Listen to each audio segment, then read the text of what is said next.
"You'll ruin the photos," Ezra said, smoothing the front of his blazer like this was just another meeting. I thought I'd misheard him, but then Harper chimed in from across my kitchen. Her voice light almost cheerful. "We've got a clean, curated look, and you don't fit." I looked at them, my son and his future wife, standing there like they were giving me helpful advice. My tea sat untouched on the counter behind me. The travel bag I'd packed that morning still rested by the door dress, hanging neatly in its plastic sleeve beside it. I had spent 3 weeks choosing that dress. Pale gray silk high neckline, long sleeves. Elegant. Modest. I had even scheduled a hair appointment, hoping the stylist could coax some shape into what chemo had left behind. "I just don't think it's the right vibe," Ezra said, like this was about a playlist or flowers. "The scarf. The treatments. It's a lot for people to process." I didn't answer. Not at first. I just reached for the back of the kitchen chair, my fingers cold. Harper crossed her arms, her voice softening, but not kind. "It's not personal, Corliss. We just want the day to be beautiful, clean, joyful. And sometimes, well, illness casts a shadow." Ezra reached for my hand, gave it a quick pat. "We'll send you pictures. Maybe FaceTime you during the vows." My hands stayed still. I looked at him closely, searching for the boy who used to climb into my lap and fall asleep to the sound of my breathing. He wasn't there. I walked them to the door. Ezra kissed the top of my head like I was already gone. Harper didn't meet my eyes.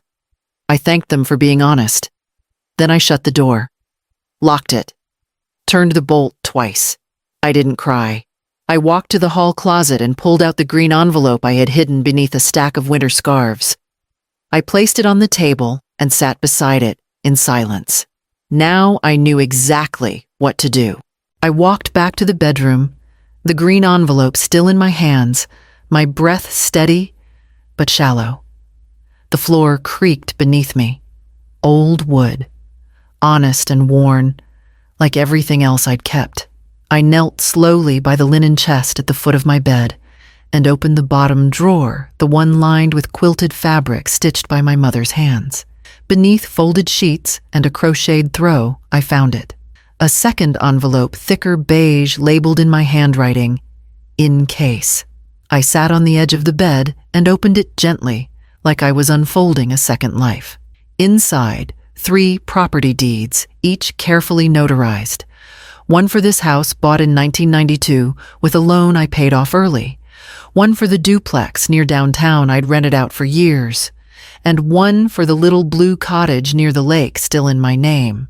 Tucked between the documents were account numbers, bank balances, dividend notices, and a trust folder I had drawn up last year with a quiet attorney named Lila. No one, not Ezra, not Harper, knew this existed.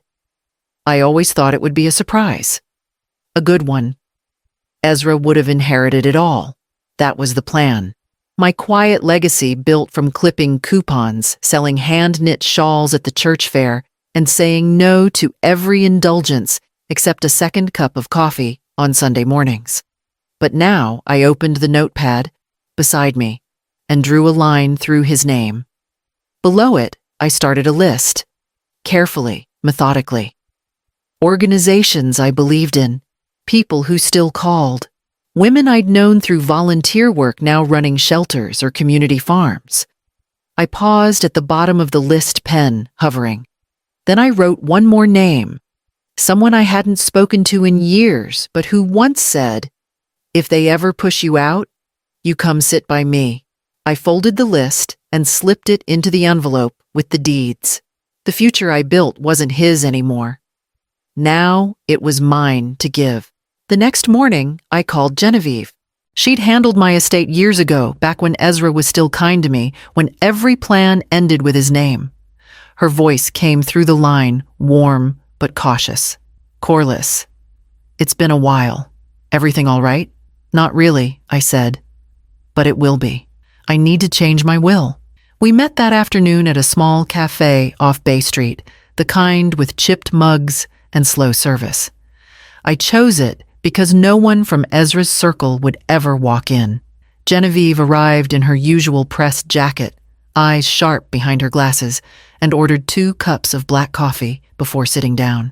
"You want to tell me what happened?" she asked. I didn't tell her everything. I didn't need to. I just said, "My son doesn't need what I've saved for him. Someone else does." She opened her notepad, the yellow kind with crisp lines, and waited. I named the new beneficiary the Larkspur Home for Women. I used to volunteer there, serving dinner, reading to women whose families had stopped calling, brushing their hair when they were too weak to do it themselves. They were forgotten, but they were gentle. They never once looked at me with pity. "Everything to Larkspur," Genevieve asked, pen paused above the page. "Everything I said. The houses, the accounts, the trust. Even the stocks I told you to hold." She frowned slightly. "Corliss, that's your whole estate. Are you sure you want to do this?" I looked out the window. The late sun caught on the cafe's dusty blinds, painting thin gold lines across the table. "I'm sure," I said. "They never asked me to hide who I am." Genevieve nodded, then began to write, her hand steady, deliberate. Each stroke of her pen felt like the closing of a door I'd been afraid to shut. When she finished, she slid the pages toward me.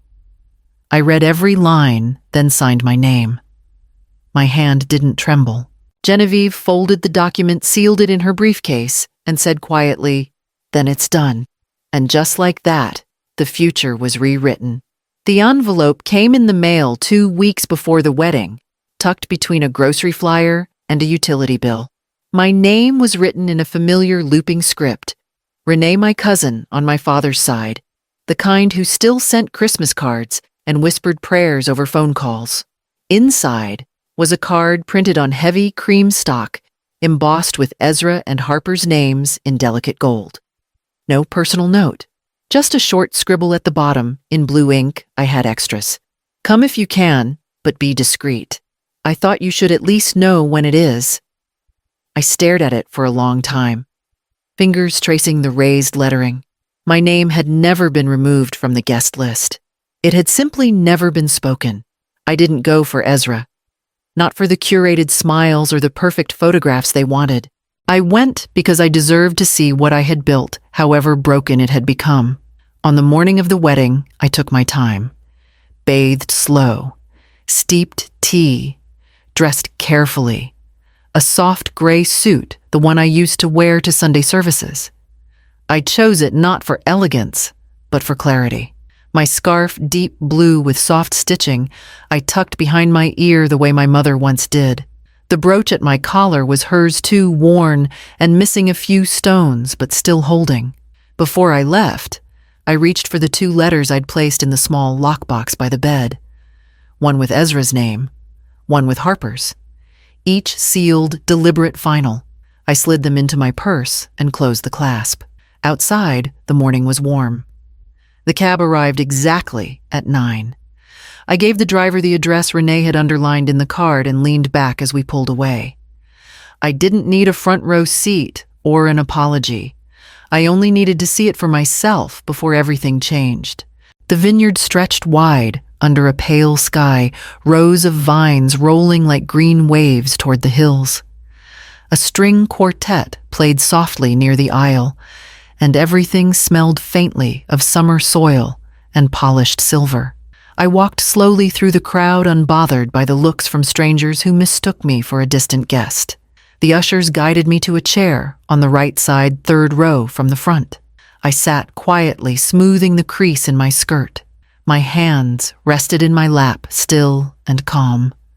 No one knew me here. I wasn't Ezra's mother today. Just a woman in a gray suit and a scarf tucked neatly behind her ear. When the music swelled, Harper appeared at the top of the path, glowing under the canopy of white roses. The guests gasped softly, all admiration and envy. Ezra waited at the altar, his back straight, his smile rehearsed. For a moment, he looked like the little boy who used to run barefoot through the house, shouting for me to look at him. Then he took Harper's hand, and that boy vanished. The officiant began. Words about love and promise, about families joining and futures bound. Then came a line that caught even the wind. Honor those who raised you for their sacrifices, built the path you walk. Ezra's shoulders shifted. A flicker crossed his face, brief, uncertain. But he never turned. The vows came and went. Applause followed the kiss. Cameras clicked like rain. When the crowd rose to leave for the reception tent, I stayed seated for a moment longer, breathing it all in. Across the courtyard, Genevieve waited near the caterer's table, her black briefcase at her side.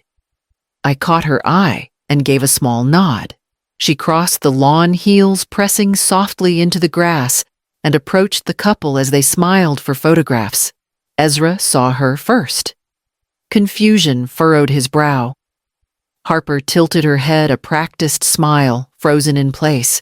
Genevieve extended 2 envelopes, one to each of them, without a word. I rose from my chair and followed the stone path toward the parking lot, the sound of laughter fading behind me. I didn't have to see it. I already knew. Genevieve told me later how it unfolded, how Ezra's fingers shook as he broke the wax seal, how his brow creased before he'd even read the first line. The legal pages unfolded like a quiet thunderstorm in his hands, not the kind that roars, but the kind that breaks things softly. The revised will, the trust papers, the donation confirmation, and tucked behind it all a single sheet of lined stationery written in my own hand. I gave you everything once. Now I give it to someone who won't throw it away. Genevieve said he read it twice. The second time slower. Harper's envelope was thinner. Just one note, no legal backup needed. If you married for money, turn around. It's gone. They both stood frozen at the edge of the archway, while the photographer lifted his camera, hesitated, and slowly lowered it again. Around them, the guests began to notice. Conversations stalled. A few heads turned. Someone whispered something, and laughter fell quiet. Harper read her note, blinked hard, and looked up at Ezra. "What is this?" she asked, her voice sharp, louder than it needed to be. He didn't answer. Just kept looking at the papers like they might change if he stared long enough. Genevieve stepped back, careful not to linger. By then, I was already halfway down the gravel path toward the car. The sound of my cane tapping lightly against the ground matched the beat of my own breath. Not hurried, not angry, just steady. The car door creaked when I opened it. The vineyard behind me buzzed with a different kind of noise now, not music or laughter, but a rising murmur of confusion, questions, tension, slipping into the corners of the day like a chill. I settled into the passenger seat, folding my scarf into my lap. Genevieve would join me soon. I didn't need to look back. I knew the moment had landed, and it would keep echoing long after I was gone. They didn't see me leave. They only saw what I left behind. My scarf, blue with pale silver threads, folded neatly on the third-row chair. Not tossed, not dropped. Placed, deliberately. I wanted it to speak for me, and it did. Harper saw it first. She was still holding the letter, her mouth tight with anger. She hadn't figured out where to place yet. When her eyes landed on the chair, she froze. Then her voice cut through the hush like a blade. She was here, not a question. A demand. The guests turned. A few gasped. Some stared at the scarf, then at Ezra, then back again. One of the bridesmaids, the one in the silk-wrapped dress, whispered something behind her hand. Another raised her phone, then lowered it again. Ezra said nothing. His hands hung loose at his sides, the letter drooping between 2 fingers, like it weighed too much now. He didn't even look at the scarf. He just looked lost. Harper stepped toward him, heels crunching the gravel. You let her come. After everything we said, you let her sit there. Her voice cracked, not from grief, but from fury. Ezra opened his mouth, but nothing came out. That's when a cousin, I think her name was Marla, from Ezra's father's side, walked up quietly and touched his arm. She wasn't smiling. She gave you everything she said, soft but firm. And you sat her in the shadows. Then she walked away, bouquet still clutched in one hand, eyes hard as glass. Harper didn't bother with a goodbye. She turned on her heel, tossed her own bouquet to the grass like trash, and marched off. Bridesmaids scattered to follow her heels, clicking fast across the stone path. From the parking lot, Genevieve had already pulled up beside me. I slid into the passenger seat, buckled my belt, and stared straight ahead. Neither of us said a word. As we drove away, I didn't look back. The scarf could speak now. I had already said enough. That night, the house felt like it was finally breathing again. No tension clinging to the air. No rehearsed apologies waiting to be said. Just quiet. I made a pot of tea and sat at the kitchen table, the same one Ezra used to spread his homework across when he was small. The clock ticked softly, steady as my pulse. I pulled a sheet of paper from the drawer and began to write. Not to Ezra, there was nothing left to say there, but to Genevieve. I thanked her for standing beside me, for understanding the difference between revenge and resolve. I told her she didn't need to worry about follow-up documents or filings. Everything was settled now. I was leaving Savannah. The pen scratched across the paper in slow, certain strokes. I wrote about the small cabin waiting for me near Arcata, California.